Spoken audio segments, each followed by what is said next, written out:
यमगे गावातील मांडवे गल्लीतील धोकादायक विजेच्या खांबाबाबत मनसे यमगेकडून तातडीची तक्रार।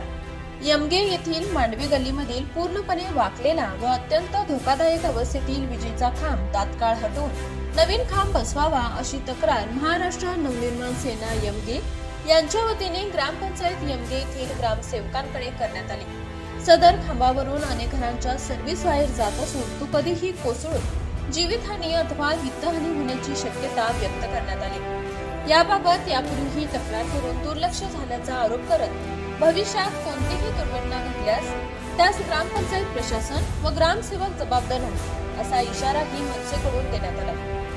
मुरगुड प्रतिनिधी सर्जेराव भाट। ऐकलं, गोकुळची बासुंदी पुन्हा खावीशी वाटतेय। खरं सांगू, मलाही खावीशी वाटतेय। पुन्हा पुन्हा खावीशी वाटणारी गोकुळ बासुंदी।